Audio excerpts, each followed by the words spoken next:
This episode of the Jesse T Show is brought to you by 46 and 2 Wealth Partners. This year, many people have lots of money questions. Finding the right information can be tough, and more importantly, finding someone that you like and have confidence in is even tougher. If you'd like to keep more of your money, and more importantly, if you'd like to stop trading time for money and live the life you deserve, contact 46 and 2 Wealth Partners today. Right now, Jesse T Show listeners will receive a free 15-minute phone call that will leave you with at least one idea on how to keep or make more money. Text promo code Jesse T Show to phone number 202-301-4503. Ed, welcome to the show. Thanks, Jesse. It's great to be here. Man, likewise. It's interesting how you connect with people these days, especially I guess during a pandemic. A lot of people are connecting through social media and LinkedIn, and we found each other through those platforms. And it was even more interesting to find out that you're from my neck of the woods up in the Boston area. So lots to talk about, lots to discuss, and just if you could give the world a little bit of context about you and your journey and what you do. Sure. Well, I am a leadership coach, a team coach, and a business strategist, and I am based in the Boston area. But I do work globally to help individual leaders as well as teams be more effective at work. I have been doing this work as an individual contractor for about 12 years. Before that, I spent and did my time in corporate America, a number of years in retailing, which is a tough industry to especially start a family in, and then 10 more years at a business-to-business services company called Iron Mountain. And when I left Iron Mountain, I made a decision that I think I had paid my dues and didn't want to work for another company, and transitioned over the summer to my own independent practice doing leadership coaching and team coaching. Lots of history, lots of experience, and you've seen a lot of different shades of, career, from working for someone else to working for yourself to, being international with your impact. Where did it all begin? Are you originally from that area? Did you move there when you were younger? Where are you from? And what was early life looking like for you? Well, as everyone can tell from my accent, I'm from Queens, New York. And I lived there till I was about 7. And then we moved to a couple of, cities in New York, Poughkeepsie and Pleasant Valley, and lived there for a couple of years. And I don't have many childhood memories, but I can still remember the day my dad came home from work and got the 5 children, there were 5 of us at the time, together, and said we were moving to Fort Smith, Arkansas. And we had never even barely heard of Arkansas, let alone could imagine at our various teen ages what it would be like living in Arkansas. But we did. We moved when I was about 11 to Fort Smith, and I went to junior high, high school, and college. I went to the University of Arkansas, as well, as you can tell from my deep, rich Southern accent. Yeah. And then graduated college, worked in the Arkansas, Tennessee area for a couple of years. And then my older sister just bought a condo in Boston, and we were talking one night, and I was miserable in Tennessee. I didn't know anybody. Most people are. Yeah. Even though it was Memphis, which had some action, but I just wanted something different. And she said, "Hey, I just got a condo. It has 2 bedrooms. Why don't you move up here?" I said, "Yes." And I moved up here in 1982 and have had a fantastic existence up in the New England market. It is interesting, being from there. It's an extremely unique part of the world. Every world has its own flavor, but there's just something really interesting, unique that comes out of the Boston area, and it's a fighting town, it's a sports town, a lot of immigrants that have come through and settled there from different parts of the world, and it's really interesting. And I grew up in a town called East Boston, or for those of us that are from there, we call it Eastie, which has definitely become a little bit of a rougher part of Boston. But there's a lot of coming back online with like waterfront building and people that are moving and stuff like that. So it's actually they're trying to re-beautify the area. But I know the area well, and I do not miss the weather up there whatsoever. Well, I'll tell you, growing up in Arkansas was really, I think, a bonus, because life there was a little bit more slower. I don't mean that as a criticism, but life just moved a little bit slower, and it was a great place to go to high school and junior high school. And again, college up at the University of Arkansas in Fayetteville. Of course, Arkansas is home to two of the largest organizations in the globe, Walmart, of course, which is up near Fayetteville, and Tyson Chicken. Incredible. Again, two of the largest organizations in the globe. So I think I've had the benefit of both of those experiences, growing up in a kind of a more paced, slower lifestyle, and then the fast-paced craziness of this fantastic sports economy known as Boston. Speaking of that, did you are you a sports fan, and did you adopt Boston sports? But if you are a sports fan, the answer is probably yes. Well, I will admit I'm a fair weather sports fan. Okay. So, if Patriots get into the quarterly finish, or the Red Sox are up there, I'll watch, but I'm not a huge fan of sports during the season. Yeah. No, it's diehard up there. Many a time that I went to a Boston Red Sox game, we would obviously the rivalry between the Yankees and the Red Sox is world class and all time. That to the point where we would be at a game, let's say watching the Minnesota Twins, and you would hear chants of "Yankees suck," even when the Yankees weren't there. So it's interesting for sure. But anyway, so your journey, in moving and being around. What are some of those lessons that you learned? Because you've seen a few different, aspects of even the country and just different types of people, like you said, different lifestyles. What are some things that taught you and prepared you for, and what you do in your present day life? Well, I think one of the things that I learned is certainly that life can move at different speeds and still be rewarding, right? So I think as we're all growing up, we think that there's some place we're supposed to be where everybody is, and we just have to kind of grow in and figure it out.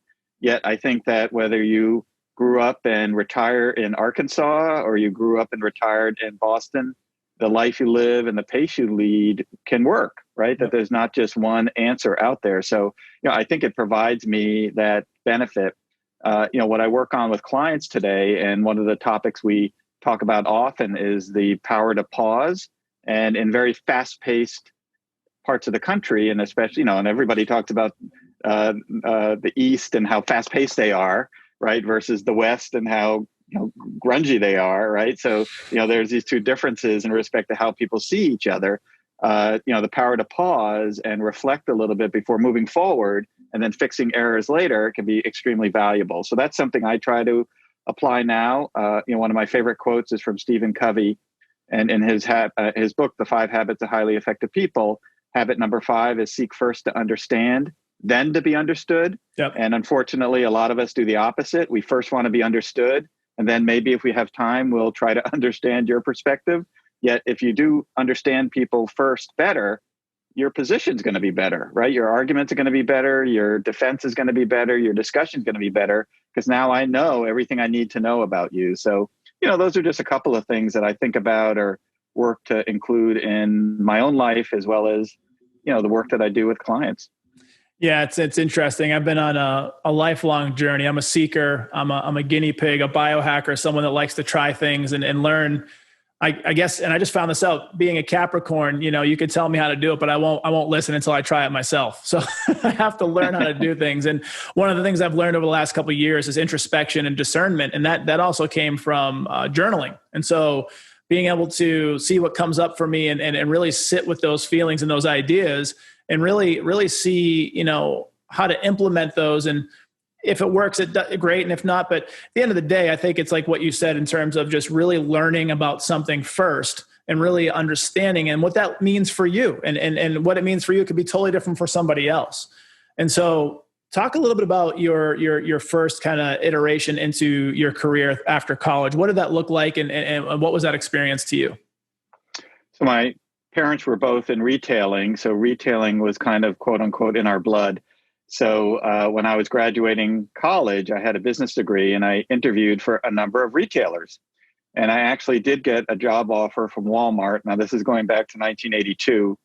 And I can't remember the town in Arkansas they wanted to send me to, but it was in South Arkansas, just rural beyond belief. And I said, there's just no way I can go work for Walmart in that town. So I turned it down, and I went to work for a retailer, kind of a boutique retailer that had a store in Little Rock, Arkansas, the capital of Arkansas, and Memphis, Tennessee.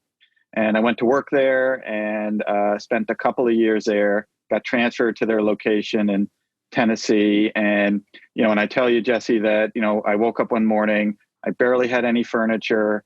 I went to start my car caught on fire. I had to open the hood and throw a bucket of water on it. I still don't know what caught on fire, but it did. And it was that night that I was talking to my sister and said, life here is not good. And I don't know anybody. I don't own anything. My car just caught on fire. And that's when she said, why don't you come up this way? But, I came up here and continued to work in retailing. So if you're at Eastie, you'll remember Jordan Marsh and Filene's and Leachmere. Oh, yeah. And I worked in each of those organizations. I helped kill them all. And, spent a number of years working there, but I was also attempting to start a family. I met my wife in retail, and we had 2 small children, 2 girls. And, retailing just continued to get tougher and tougher from a scheduling perspective. And I can still remember, the day after Christmas, getting up at 4 or 5 a.m. because we had to open the store at 8 so people could come get their Christmas gift wrap paper at 50% off. Right. I mean, all the Trimetry supplies were on sale, and people would get up the day after Christmas to get they do. To go. Yeah. So, at one point we were talking, I'm like, I've got to get out of retailing. This is just not rewarding. And quite frankly, the day after Christmas, I'd rather spend time home with my family. Of course. Versus jumping. And, that's when I spent a couple of years looking for a new opportunity and landed a role at Iron Mountain. It's interesting because it's some similar paths there. I did retail for a while as well. And it was cell phone sales, store manager, multiple store manager. And it's a grind. The quality of life that you don't have. And I learned that was one of the ways I learned early on, where I really wanted to control my time. And years later after that, I found out the importance of time. And how fleeting life is and how short a moment can be. And we're not guaranteed the next moment. And so when you're working in a company you may or may not be happy with a boss or someone is telling you what to do that you may or may not be happy with, most likely a lot of times not happy for both of those things.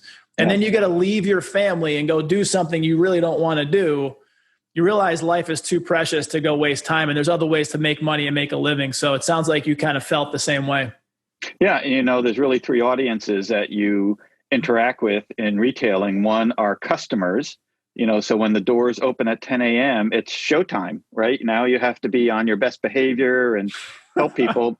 And customers can be very, very difficult from time to time, and certainly do crazy things, which that's a whole nother podcast. We could talk about that. But customers are one group. The second group are the employees, and the employee group was highly transient. So they would come and go in a heartbeat. Some would never come back, right? They'd be scheduled to work a particular shift and not call and never show up again, right? And then the third is kind of management, right? These high paid, high leading type people who had all these views and opinions of how things should work in the store. So, trying to navigate all 3 of those audiences, customers, employees, and leadership was exhausting.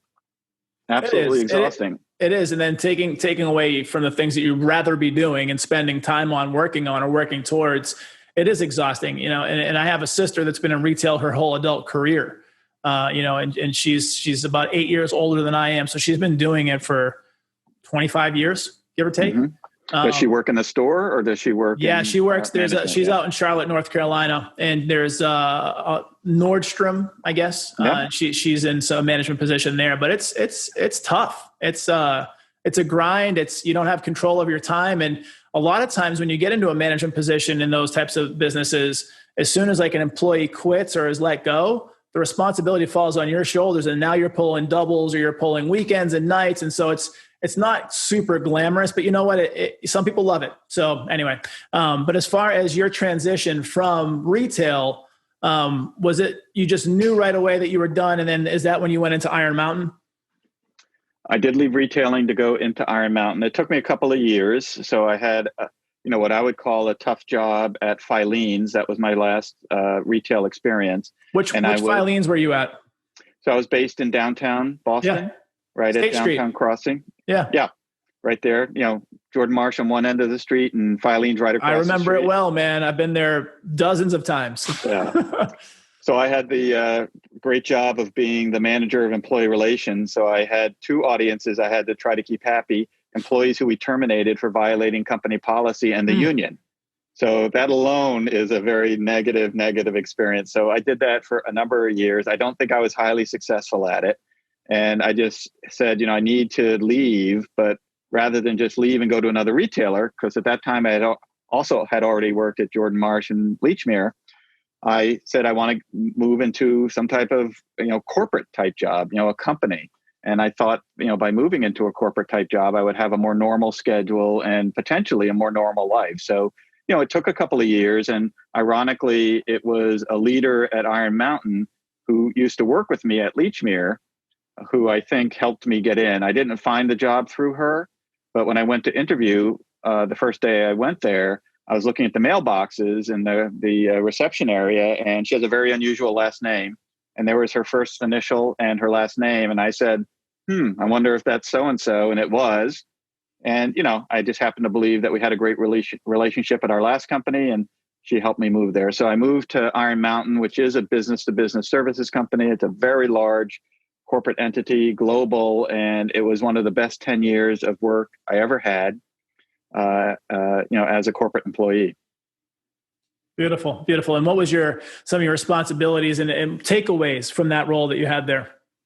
Well, most of my career at Iron Mountain, as well as in retailing, was in human resources. And so I spent a number of years in a variety of roles. I won't explain it now because it'll get a little bit too complex, but there was a time where Iron Mountain was very chimneyed, and we had one business did this and another business did that, and they never talked, and the market would get confused because different salespeople from different entities would show up, and they'd be like, gee, didn't someone else from your company weren't they just here yesterday? And that's one of the reasons my role was eliminated, was because the organization decided to create a common face to the market, so that a salesperson who went out could sell each of the items versus 6 people going out with each of them selling one of the items, right? More efficient, more cost effective. Yep.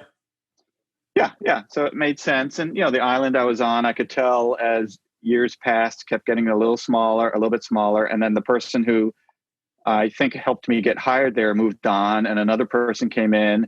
We didn't have the same level of relationship that I had with her predecessor. So it was just a matter of time. And in the fall of 2007, my performance review was late, and my boss called and said, hey, I'm all set. Why don't you come in tomorrow at 1, whatever it was. And so I went in at 1, and she said, to be honest, I haven't written your performance review. I'm here today to let you know that we've made a decision to eliminate your role from the company. So I was completely surprised. It wasn't what I expected at all. It was highly emotional. I loved working for the company. I was never given any indication that things were not going well, or, that my role was at risk, et cetera. But I would tell you, Jesse, at that day, it was the worst day of my professional career. I tell you with complete confidence, 12 years later, it was the best day of my professional career. Because I wonder sometimes that if they didn't kick me out, if I'd still be there. And life would have been so much different than it is now. Oh, definitely. And I would not have experienced, anything close to what I have experienced over the last 12 years, which has been fantastic. Yeah, those disruptions in career and in life tend to really bring out some amazing parts of us that we weren't expecting. And that, you dig deep and you have to pivot and you learn, and it causes all this great growth, just internal personal growth. And I've had more than a few in my life, and it's there's some of the best moments I've ever had. And even at the time, it seems no clarity, no certainty, concerned, practicality wise, like where's, the next check coming in and all these things. It's a beautiful way to really find out who you are. And I'm sure, based on what I know about you so far, these were probably little muses for you to be able to go out and step out on your own. Was this the bridge, or was there another corporate job before stepping out on your own? No, this was the bridge to stepping out on my own. And I made 2 decisions from the point of that meeting to the day that I left. Decision 1 came that another HR leader in the organization ended up leaving before I did. So they came back and asked if I would fill in for her while they found a replacement, which extended my tenure with the company a few months. And of course, I had nothing planned. So I said, yes, I'll do it. The mistake I made was I also applied for the job that person had vacated, which of course my boss was still the boss.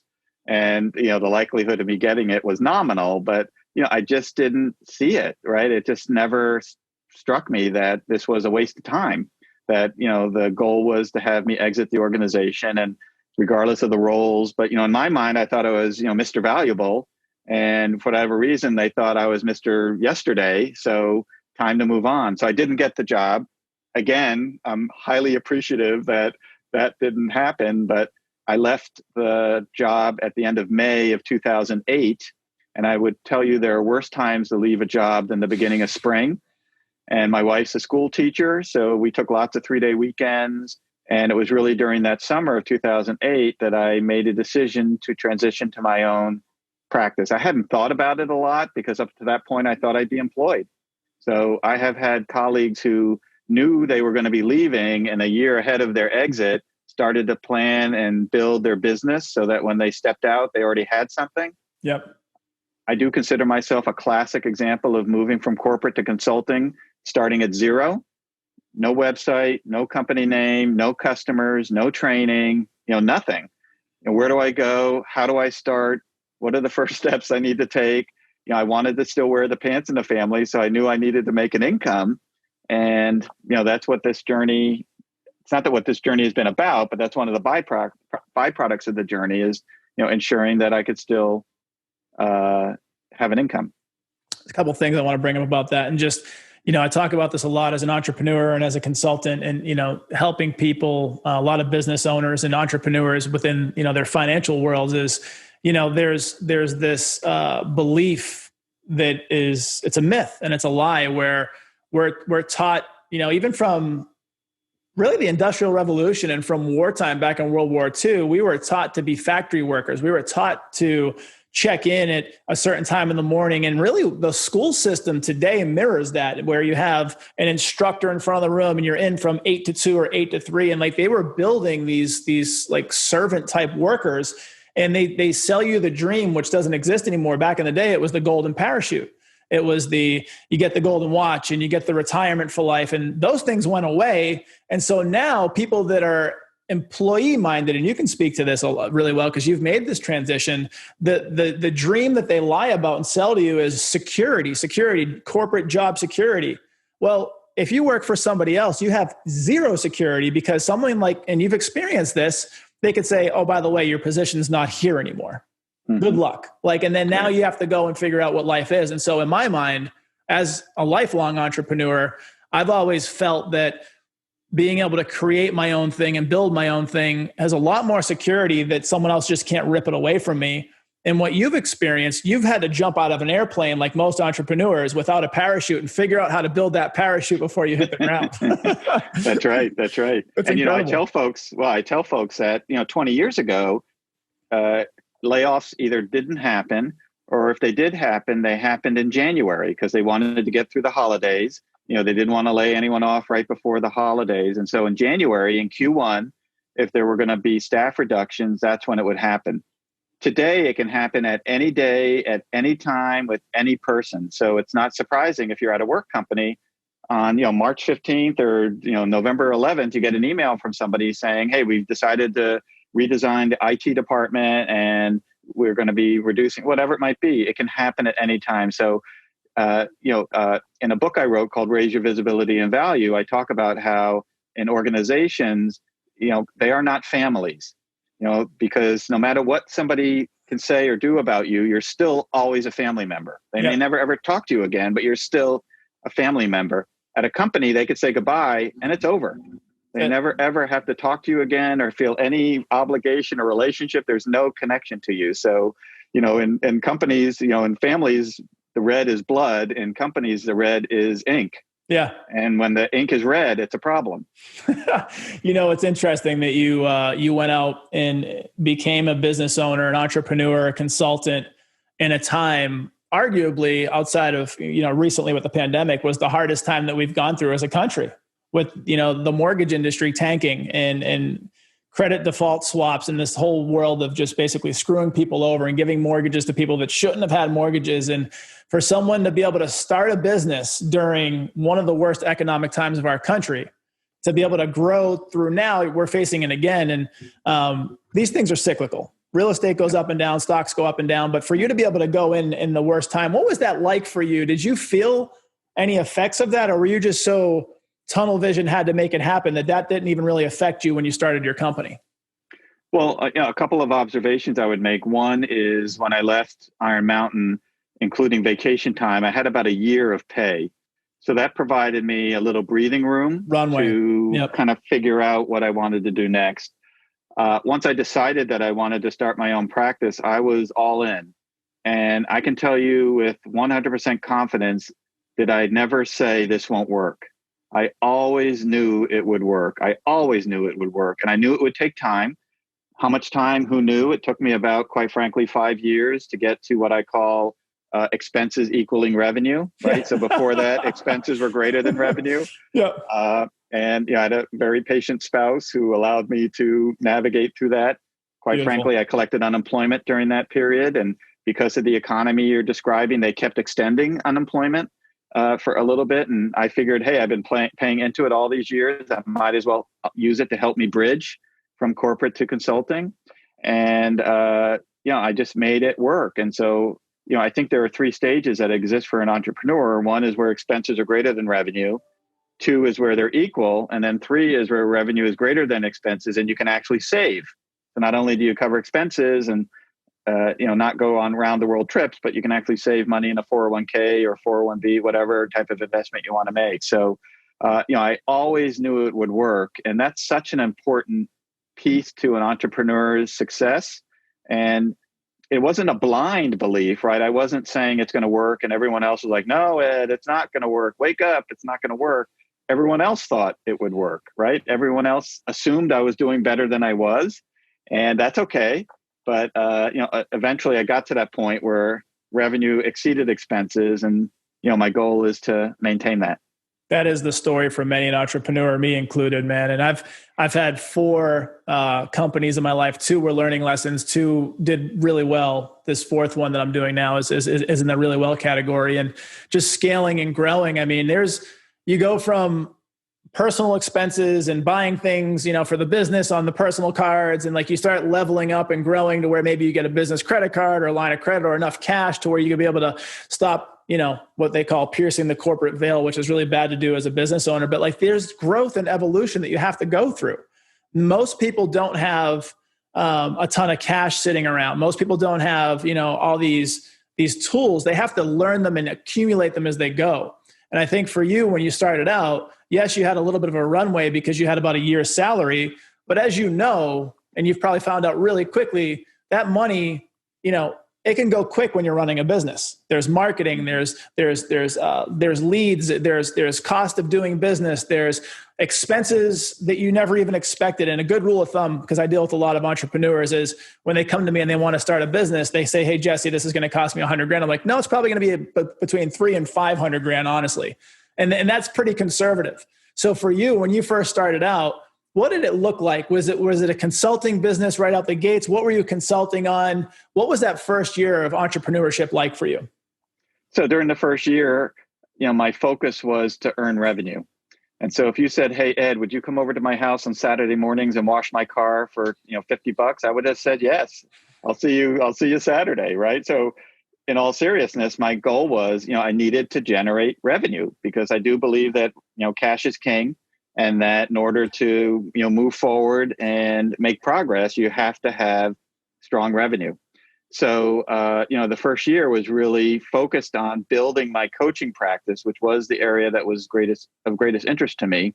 And I went and I got certified because I wanted to show the market in 2008 and 2009 when so many HR leaders were in transition that I wasn't going to dump them at some point and get a job, that I was there to stay. And if they hired me for a coaching engagement, I wasn't going to tell them 3 weeks in, "Oh, by the way, I just got a job, so, I won't be able to continue." So, it was really about just building the foundation in order to move forward. I use that analogy or metaphor often with clients, which is it's like building a house. You have to have a strong foundation. If your foundation is weak or filled with holes or not made well, it's going to collapse at some point, regardless of what you built on top. So, I'm a big fan of ensuring that you are building a really strong foundation. And that first year was really spent doing that. For those that are listening versus just watching, I gave Ed the prayer hands because he was talking about how cash is king, and he couldn't be any more correct. I mean, running a family costs a certain amount of money a month. Running a business costs a certain amount a month. These things are called P&Ls, profit and losses. And for those types of things, you need to have money to be able to support that. And especially when you're running a business and a family, there's extra costs involved. And for me, I'm a huge advocate of people having more oxygen, and oxygen in those things means more cash flow. So it's good that you got that concept. It's good that you got that right away, because most people don't understand that. And that's when they run into trouble. They start using credit cards or asking people for loans and borrowing money from family. And it gets really messy really quick. So you've gotten through that first year and learning and growing and understanding.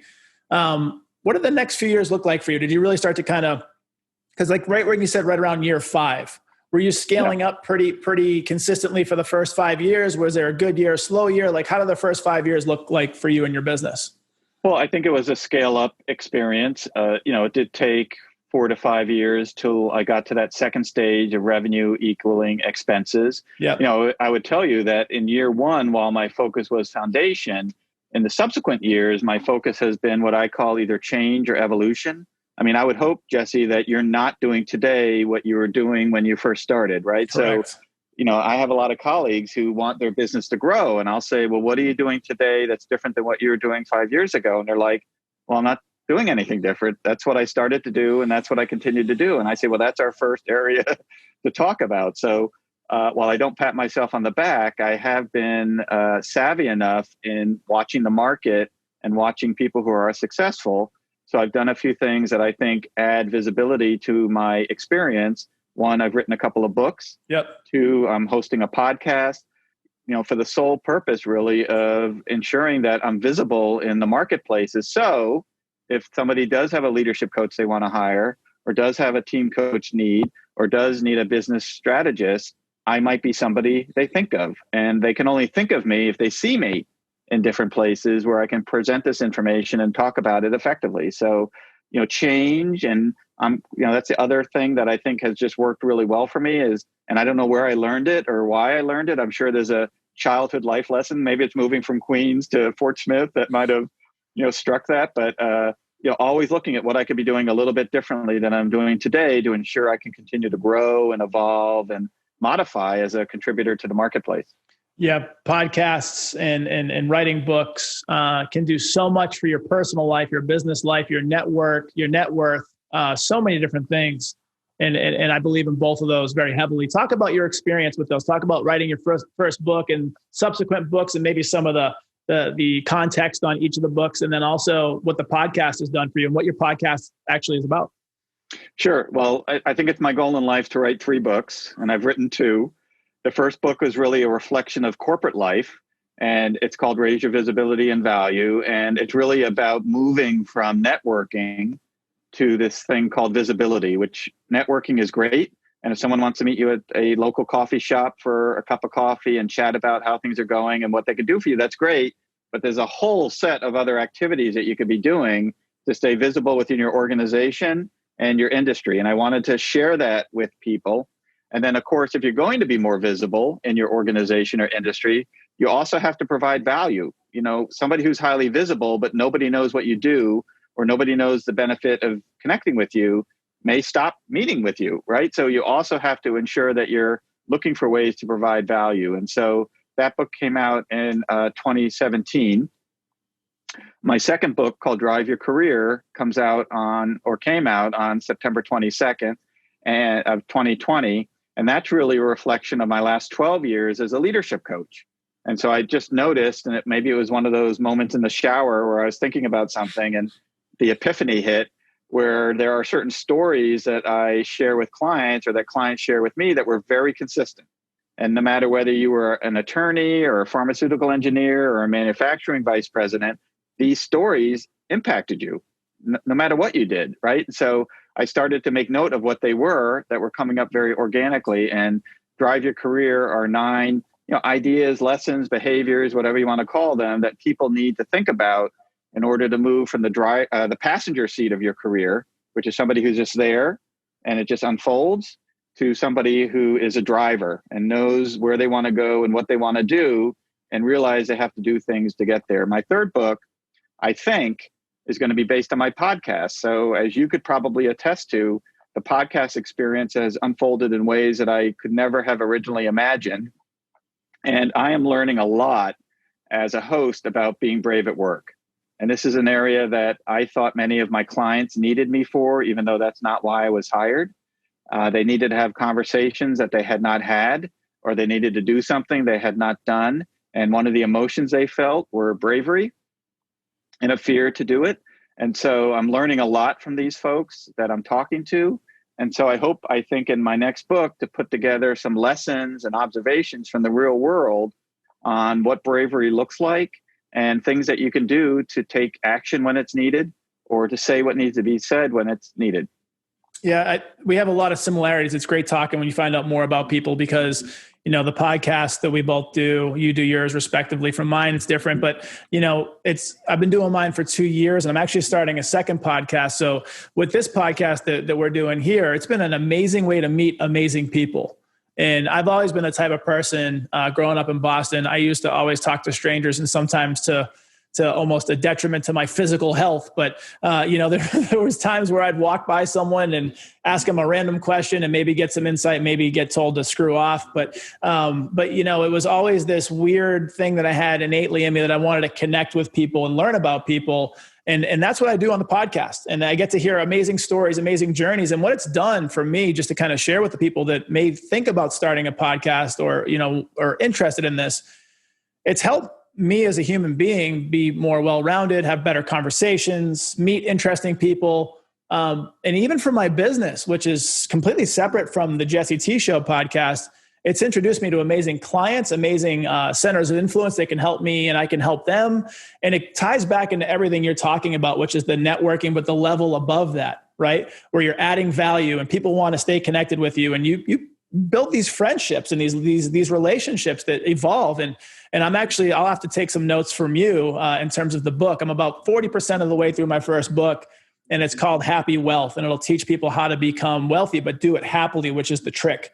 And it's a practical utilitarian guide. It's also inspirational because I'm a poor kid from Boston that shouldn't even be alive. And so to be able to do these things and share these things, and that's opened up a ton of doors too. So talk about a little bit about in terms of for you and the doors that it's opened from the books to the podcast, what are some of the wins that you've experienced from either one of those things? Well, again, I think from my perspective, we sound very similar in that, by nature, I'm naturally extroverted. And so this ability to speak with people who want to speak with me is fantastic. And, my number one concern, as I was talking with the person who wanted to help me start the podcast, my number one concern was getting guests. And, I've got a large network of people and I knew I could just go through them, but that sounded tiring to spend all this time looking for someone.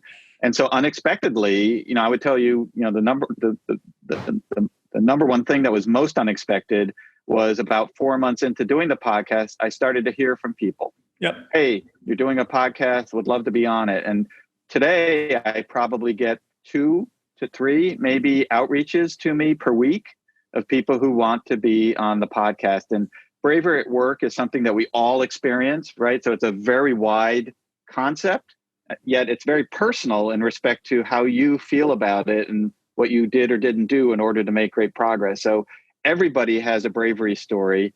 Everybody has experienced bravery or, the lack of bravery from time to time. So, it's created a great way to meet people. I've met authors. I've reached out to authors with some degree of boldness saying, hey, what you've written. Bravery, right?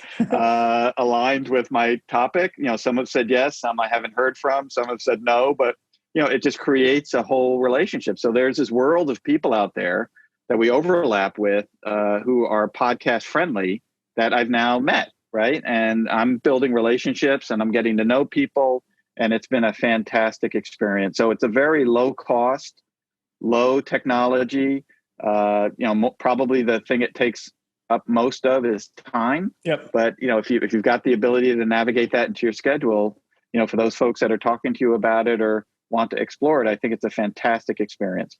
I couldn't ever imagine life without it. And it's it's become the best business card you could ever have because, and I'm a rebel at heart. I'm a financial planner. And as you can tell, I don't wear suits and ties and bow ties. I got rid of that a long time ago. And I connect with people on a normal human level, and it goes so much deeper. But having the podcast has made this interesting dynamic where, coming from years ago as a financial planner working for other people, because I'm completely independent now, but back in the day, it was always about finding new clients and always, who's next. And to do that, you had to market a lot. And there was all these outdated marketing technologies and systems, from buying, steak dinners for people and setting up seminars and buying leads and doing direct mail. And, while there's some validity to those things, it never brought me the type of people that I truly wanted to work with. It was always people that weren't my tribe, so to speak. It would be like a diamond in the rough to find another person that I really enjoyed. And yes, they were great people, but they just weren't my kind of people that I wanted to work with. And so once I started doing the podcast, it lent to me meeting people that I wanted to learn about and be around. And then these great doors started opening, whether the people from the podcast would become, clients, or whether they would introduce me to the types of people I wanted to be around. So it's completely taken my business and put it in a whole nother level. But what has it done for you? So does your podcast speak to where it will help you get more speaking engagements because of the podcast, or help you get more clients for your business? What are some of the wins you've seen outside of the feel good stuff that we talked about? Well, I would tell you that I'm in the infancy of my podcast experience. So we're about 8 months into it. Candidly, I don't know that I have had any, what I would say, hardline benefits between someone who saw or heard the podcast and somebody who's connected with me to either provide a business opportunity, et cetera. Yep. And I don't know if that's why I'm doing it. So I think I'm doing it because I think it is a great platform for somebody like myself who would love to be a speaker, but that takes 40 hours a week to try to get into that realm, and organizations that find those speaking opportunities for you. And especially right now with coronavirus, it's not the best time to be doing speaking, but you can do podcasts, right? So, I think it's a personal satisfier in respect to allowing me to extrovert with people on something that I take very seriously and personally. There are examples I could share with you that I showed bravery during my years in retail and at Iron Mountain. And there are examples where I was not brave and I caved, or I didn't do something I still even today, look back on and feel energy around the fact that I didn't do something that I should have done that had a negative impact on somebody. Not physical negative impact, but professional or emotional impact on them. So, I think I like it because I'm bringing to the public and to our listeners a topic that everybody experiences. And I hope people who listen hear that they're not alone, that this is something that everybody is experiencing, that if you ask anybody, tell me a story about a time you showed bravery as one of the emotions you felt. I'm not suggesting it's the only one, or didn't show bravery and the impact it's had on your career. It might take them a few minutes. Some people can do it in a heartbeat. Others might say, hey, let me think about it a little bit. I guarantee you everyone would have a story. And that's the deal. Is everybody does have a story. Sorry to cut you off there. Yeah. No, I was just going to say, so, I can't say that it's provided me any type of business benefit. The one benefit that I'm looking for, I think, is visibility, which is to provide a platform where people can see me without me marketing to them. Right. So there's inbound and outbound marketing. And, if you had 150 coaches in a room and asked everyone who loved marketing to stand up, probably 2 would. I mean, marketing is just not something that people enjoy or like doing. They think that as soon as they put a plaque up and says, hey, I'm in business, that everyone's going to come.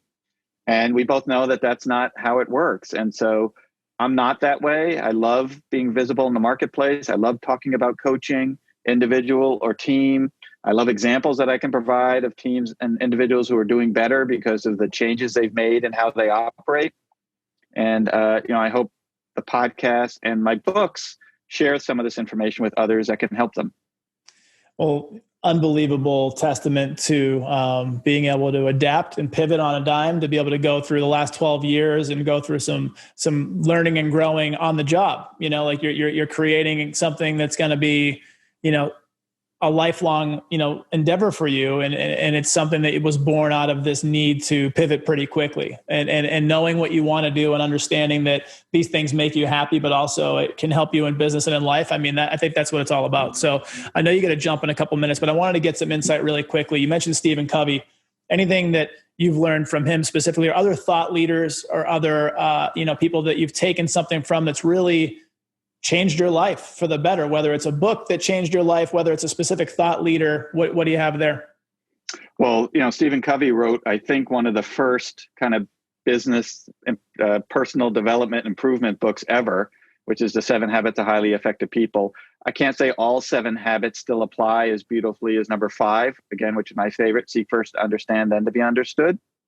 There's an author by the name of Amy Edmondson and another author by the name of Timothy Clark, who have talked about this concept called psychological safety. Yep. I am dead on this topic. I'm a huge believer that for teams to be effective, they need psychological safety. I sit in on meetings today where people do not speak up out of fear. They don't want to say something that they think their boss isn't going to like. They don't know how to say it. It's not even thinking about it. They don't even know how to start the sentence to disagree. And it's part cultural. We've been brought up in this culture that's somewhat hierarchical. And if the president says, here's what we're going to do, everybody says, yes, ma'am, or sir, and they go off and do it. And then they go to the water cooler and say, God, that's the dumbest idea ever. I can't believe we're going to do that. But, how do you help teams? If you're a leader, how do you help a team feel psychologically safe so they can say, I appreciate that's what you thought of and have said. I have another idea that I think we should consider as well. But, people just don't do that. So, those are 2 other authors that people might want to explore, because right now, and, the last thing I would share with you, Jesse, is I am a proverbial and perennial student. So I am always learning from clients. I'm always learning from the marketplace. I'm always learning. I'm learning stuff today and speaking with you. I always want to learn and do things a little bit better. And something like psychological safety is a turn on for me right now, because it really strikes what I experience when I work with clients. And, I'd encourage others to explore it as well.